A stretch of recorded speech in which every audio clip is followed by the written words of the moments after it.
itu dikatakan wanita-wanita itu, ada ulama namanya Kiai Haji Gus Koyum. Itu beliau mengatakan wanita-wanita ini sebenarnya punya peranan yang sama di dalam ilmu. Harusnya sama. Tidak boleh mengatakan yang alim harus laki-laki saja, perempuan tidak. Enggak. Dia harus dua-dua, karena nanti ada ilmu-ilmu semacam ini. Kan lebih etis, lebih beradab kalau mengajar haid kepada perempuan, kan perempuan. Dan juga nanti kan ada pertanyaan yang kadang-kadang disampaikan ke laki-laki kan tidak enak dijawab, tidak etis. Maka dibutuhkan perempuan itu harus cerdas secara intelektual, cerdas secara emosional, cerdas secara sosial dan spiritual. Kata beliau begitu, perempuan harus cerdas 4 sisi itu. Nah, ulama India namanya Dr. Akram, beliau menulis satu kitab namanya Al-Wafa fi Akhbarin Nisa. Itu ada 10.000 perempuan ahli hadis. 10.000 perempuan ahli hadis mulai dari zaman Nabi Muhammad sampai di zaman beliau. Beliau kumpulkan semua managib, tarajum, para ulama-ulama perempuan, disimpulkan ada 10.000 ulama-ulama hadis dari golongan perempuan. Kitabnya 43 jilid. 43 jilid membahas tentang biografi ulama-ulama perempuan. Ada juga ulama perempuan ahli tafsir, namanya Aisyah Abdurrahman, menulis satu kitab tafsir namanya Tafsirun Naba Al-Azim. Ada juga wanita ahli tafsir, kitabnya cukup bagus untuk dibaca, namanya Karimah Hamzah.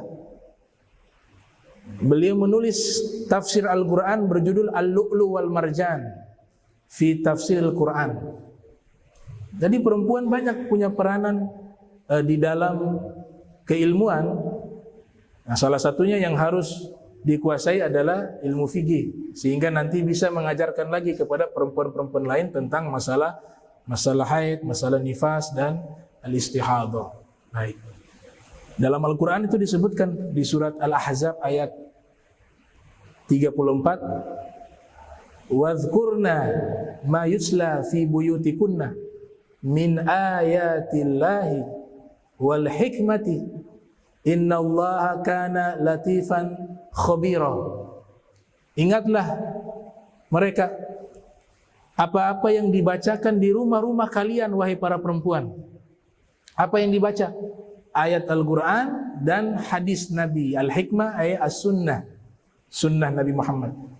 Ayat ini mengisyaratkan perempuan itu harus rajin baca buku di dalam rumah, harus rajin baca Al-Quran, harus rajin baca hadis, juga kitab-kitab fikih. Kesimpulan hukum dari Al-Quran dan hadis adalah kitab fikih. Itu isyarat di dalam Al-Quran bahwa wanita juga punya kedudukan yang sama di dalam menuntut ilmu. Gitu. Prinsipnya satu tuh, prinsip yang digunakan. Wa kun mustafidan kulla yaumin ziyadatan minal ilmi wasbah fi buhuril fawaidi. Jadilah kalian setiap harinya minimal bertambah satu ilmu. Gak perlu banyak-banyak. Setiap hari ada tambahan ilmu yang baru yang kita tahu. Dan berenanglah di lautan faedah-faedah, di lautan ilmu. Kita prioritaskan ilmu mana yang harus didahulukan. Di dalam Zubat kan dikatakan 3 ilmu yang wajib.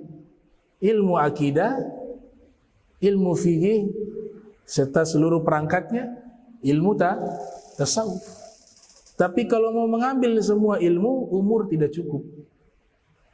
Salman Al-Farisi, sahabat Nabi, mengatakan, "Al-ilmu kathirun, wal umru qasir." Ilmu banyak, umur sedikit. Fakhuz minal ilmi ma tahtaju ilaihi fi amri dinik. Maka ambillah ilmu yang paling kau butuhkan di dalam urusan agamamu. Jadi kita pilih mana yang harus didahulukan. Tuh. Kalau metodologi Syekh Muhammad bin Siddiq Al-Ghomari memerintahkan Syekh Abdullah Al-Ghomari belajarnya gak pakai prioritas, sekali jalan semuanya ada. Tapi itu kan kemampuan juga. Beliau punya guru, kalau mau setor hafalan Al-Quran, itu sekali setor ada 10 santri di surat yang berbeda, tapi bisa mentasheh satu persatu kalau ada bacaan yang salah. Ditasheh ini salah, ini salah, ini salah. Sekali setor. Itu gurunya Syekh Abdullah Al-Ghomari yang ada di Jami'atul Qarawiyyin. Nah, sehingga metode ini tidak umum. Yang umumnya kita pelajari mana yang diprioritaskan terlebih dahulu untuk kita pelajari, karena yang nanti ilmu itu dibagi, ada yang wajib, ada yang fardu kifayah, ada yang sunnah. Yang 3 tadi wajib.